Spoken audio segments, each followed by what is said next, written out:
নমস্কার বন্ধুরা, আমার বৃষ্টিপর্ণা চ্যানেলে আপনাদেরকে স্বাগত। আজ আমি চলে এসেছি সীতাভোগের একটা রেসিপি নিয়ে। সামনেই বিজয়া দশমী, আর এই দশমীতে মিষ্টিমুখ না হলে চলে না। আর সেই মিষ্টি যদি আপনি খুব সহজে বাড়িতে বানিয়ে নিতে পারেন তাহলে তো আর কথাই নেই। খুব সহজে এই রকমভাবে সীতাভোগ বানিয়ে ফেলতে পারেন। চলুন তাহলে রেসিপিটি দেখে নেওয়া যাক কীভাবে আমি বানাই। আমি এখানে গোবিন্দভোগ চাল নিয়েছি, এইটা মেজারমেন্ট কাপের 1 কাপ। এবার আমি আগে যে কটা জিনিস নেব সে কটা আমি আগে গুঁড়ো করে নিই, তারপরে মাপ করে নেব, আর মাপটা আপনাদেরকে শেষে সব বলে দিই। তো আমি এখানে ওই 1.5 কাপ মতো গোবিন্দভোগ চাল নিয়েছি, যেটা মিক্সিতে গুঁড়ো করে একদম মিহি ডাস্ট করে রেখে দিলাম। আর নিয়েছি সুজিও তাই ওই কাপের মাপ করেই নিয়েছি। মোটামুটি 1 কাপের মতো কি 2 কাপের মতো 1.5 কাপের মতো সুজি নিলাম। এই সুজিটাকেও আমি কি করব, মিক্সিতে একদম মিহি পেস্ট করে নেব। সুজিটা যত মিহি পেস্ট হবে তত কিন্তু ভালো হবে। দেখুন সুজিটাকেও মিক্সির জারেতে একদম মিহি পেস্ট করে নিলাম, নিয়ে এবার ওই পাত্রে রেখে দিলাম। এবার এখান থেকে আমি মাপ করে নেব যতটা আমার লাগবে। এইখানে সীতাভোগ করার ক্ষেত্রে মাপটাই হচ্ছে আসল।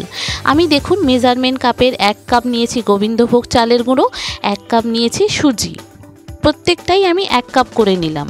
কর্নফ্লাওয়ার, যেটা আপনি অ্যারারুটও দিতে পারেন, তো কর্নফ্লাওয়ার আমি মোটামুটি 1 চামচ নিলাম, মানে একটা বড় চামচের 1 চামচ। আর ময়দা নিলাম 1 চামচ।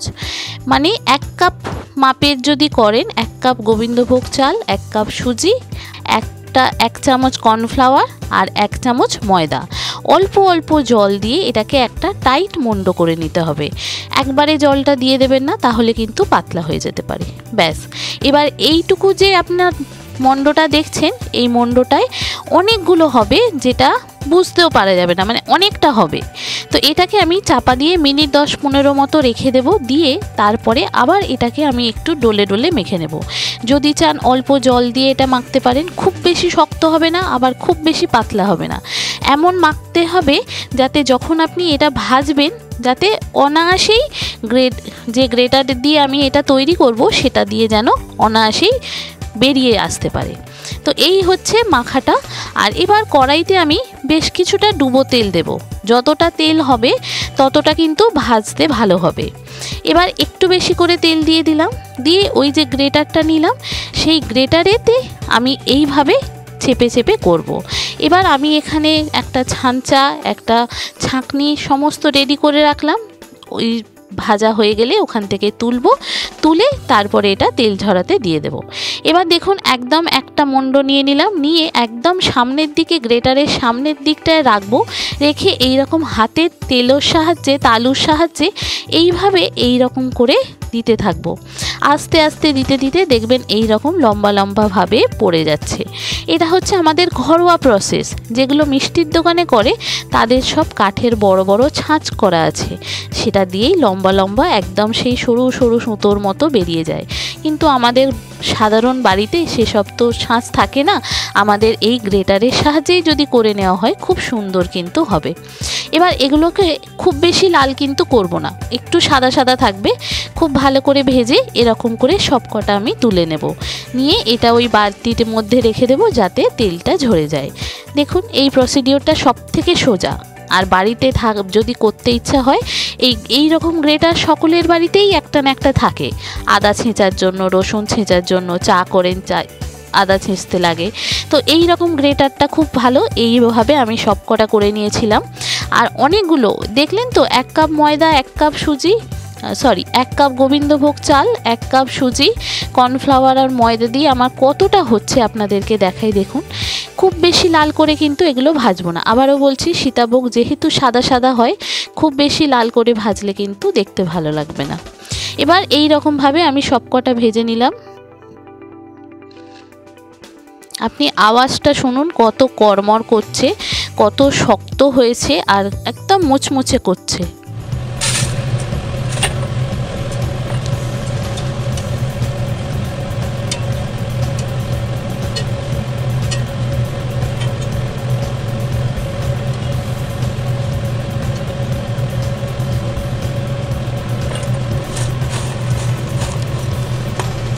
দেখলেন তো কতটা মুচমুচে করছে। এবার আমি রস নেব। রসটা আপনারা চাইলে চিনি দিয়ে করতে পারেন। এবার আমি যেহেতু আগে একদিন রসগোল্লা করেছিলাম, তো আমার রস কিছুটা ছিল, তো সেই রসটা আমি এখানে নিয়ে নেব। তো রসের মধ্যে আমি একটু গুঁড়ো দুধ দিয়ে দিলাম, দিয়ে এটাকে ফোটাতে থাকলে একটা ফেনা ফেনা মতো বেরোবে, সেই ফেনাটা ফেলে দেব, দিলে কিন্তু রসটা আমার পরিষ্কার হয়ে যাবে। দেখুন এবার রসটা গরম করে নিলাম। আর যদি আপনারা চান সীতাভোগের জন্য একদম পাতলা রস হবে, একটা দুতার করার দরকার নেই, রসটা কিন্তু একটু বেশি করতে হবে। কেন, সীতাভোগটা যত ভিজবে, যত রসটা টানবে, তত কিন্তু সীতাভোগ নরম সফট তুলতুলে হবে। আমি এটা রাতের দিকে করেছিলাম সীতাভোগটা, আপনাদেরকে তাড়াতাড়ি দেখিয়েছি বলে তাই। সারা রাত যদি ভিজে থাকে সীতাভোগ, সকালবেলা যখন ছাঁচা দিয়েছি রসটা ছেঁকে আপনি সকলকে দেবেন, তখন দেখবেন এটা একদম নরম সফট তুলতুলে হয়ে গেছে। এবার দেখুন এই রসের মধ্যে যত সাদা সাদা ময়লা ছিল সেগুলো সব তুলে ফেলে দিলাম। এর মধ্যে এবার আমি তেজপাতা, দারুচিনি, এলাচ, লবঙ্গ যেগুলো সচরাচর সীতাভোগে দেয়, সেগুলো সেই রসের মধ্যে দিয়ে এগুলো কিন্তু আমি ফুটতে দিয়ে দেব।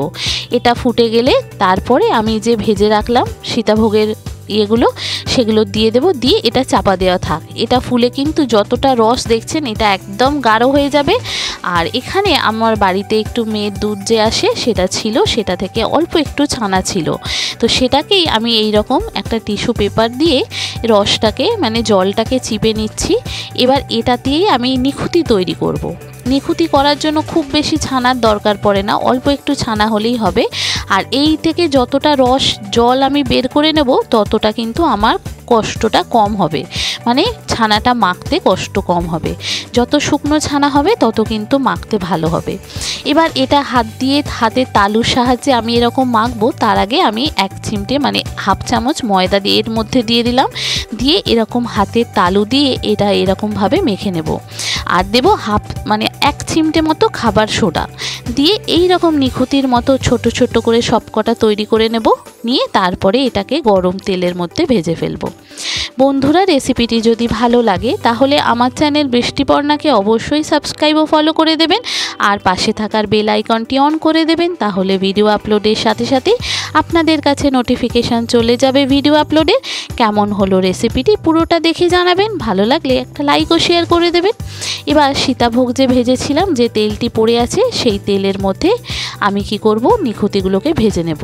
আর এখানে দেখুন এটা আস্তে আস্তে কিন্তু নরম হতে থাকছে। এটা যত ভিজবে, যত রসটা টানবে, তত কিন্তু সীতাভোগটা নরম হবে। এরকম আমি চাপা দিয়ে রেখে দিলাম আর নিখুঁতিগুলোকেও ভেজে নিই। দেখুন নিখুঁতিগুলো আস্তে আস্তে তেলের মধ্যে দিয়ে দিতে কিন্তু এগুলো কিন্তু বড় বড় হয়ে যাচ্ছে। এটা যদি আমি রসেতে দিয়ে দিতাম তাহলে কিন্তু রসগোল্লা হয়ে যেত। ছানাটা যত ভালো করে মাখা হবে তত কিন্তু মিষ্টি আপনার সুন্দর হবে। সে নিখুঁতিই করুন, এই রকম নিখুঁতিই করুন, আর সেটা যদি রসগোল্লা করেন তাও করুন। যত সুন্দর করে মাখা হবে আপনাকে আর ফিরে তাকাতে হবে না, তত সুন্দর সুন্দর সফট নরম তুলতুলে হবে। আর এইটা যে ফুলে উঠে পড়েছে, এটা যখন আমি রসের মধ্যে ডোবাবো তখন কিন্তু এটা ভিতরে রসে টইটুম্বর হয়ে যাবে। আপনাদেরকে দেখাই, দেখুন একদম লাল লাল করে নিখুঁতিগুলো ভেজে নিলাম। নিয়ে আমার এখানে রস কিন্তু একটু কম পড়েছিল, তো আমি আলাদা করে চিনি দিয়ে একটু রস করে নিখুঁতিগুলো গরম রসের মধ্যে ডুবিয়ে দিয়েছিলাম। দিয়ে এবারে এইখানে যে আমি সীতাভোগটা রসের মধ্যে ডুবিয়ে রেখেছিলাম, সেইটা একটা ছাঁকনিতে আমি এটা ছেঁকে নেব। যতটা ছেঁকে নেব রসটা কিন্তু নিচে পড়ে যাবে, আর নিখুঁতি সীতাভোগ থেকে রসটা কিন্তু বেরিয়ে যাবে। এবার নিখুঁতিগুলো এর মধ্যে দিয়ে দিলাম, দিয়ে দেখুন এটা রসটা কতটা চড়ছে। যত রসটা বেরোবে তত কিন্তু সীতাভোগটা ঝুড়ো ঝুড়ো হবে। এই দেখুন কতটা নরম হয়ে গেছে। এটা আপনি যতক্ষণ ভিজিয়ে রাখবেন তত ভালো। আর নিখুঁতিগুলোও দেখুন রসের টইটুম্বুর হয়ে গেছে। এবার আমি প্লেটে এটা সাজিয়ে দেবার পালা। খুব সহজ রেসিপি, সহজভাবে দেখালাম। এরকমভাবে সীতাভোগ একদম মাপের মাপ। আপনি যদি মেজারমেন্ট কাপের যদি মাপ করে নেন, সবকটাই এক কাপ করে নেবেন। আর 1 চামচ ময়দা, 1 চামচ কর্নফ্লাওয়ার, ব্যাস তাহলেই কিন্তু আপনার পারফেক্ট সীতাভোগ রেডি। এই মাপটা যদি ঠিক করে করতে পারেন তাহলে কিন্তু ভালো হবে। আমি এর আগে অনেকবার করেছিলাম, কিন্তু মাপটা আমার ভুলভাল হওয়ার কারণে অনেকবার আমি ভিডিও করেও আপনাদের কাছে শেয়ার করতে পারিনি। কিন্তু এবারে ভেবেছি যে না, একদম মাপটা ঠিকঠাক করব, যার জন্য আমার আজকের সীতাভোগটা কিন্তু খুব সুন্দর হয়েছে। এই দেখুন কতটা সুন্দর দেখতে লাগছে, একদম দোকানের মতো না, অসম্ভব সুন্দর স্বাদ হয়েছিল। যেমন সুন্দর খেতে হয়েছিল তেমন সুন্দর দেখতেও হয়েছিল। এই দেখুন কত সুন্দর হয়ে গেছে। খুব সহজে রেসিপি, খুব সহজভাবে আপনাদের সঙ্গে শেয়ার করলাম। পুরো ভিডিওটি দেখে বলবেন কেমন হয়েছে, আর যদি ভালো লাগে তাহলে একটা লাইক ও শেয়ার করে দেবেন। আর নতুন যারা দেখছেন আমার চ্যানেল বৃষ্টিপর্ণা, অবশ্যই সাবস্ক্রাইব ও ফলো করে পাশে থাকবেন। ইউটিউব থেকে দেখলে সাবস্ক্রাইব করে দেবেন, আর যদি ফেসবুক ইনস্টাগ্রাম থেকে দেখেন তাহলে ফলো করে দেবেন। সহজ রেসিপি সহজভাবে দেখালাম, কেমন লাগলো কমেন্ট করতে ভুলবেন না যেন। সবাই ভালো থাকবেন, সুস্থ থাকবেন, সাবধানে থাকবেন। দেখা হবে পরের ভিডিওতে। আজকের মতো এখানেই টাটা। থ্যাংক ইউ বন্ধুরা।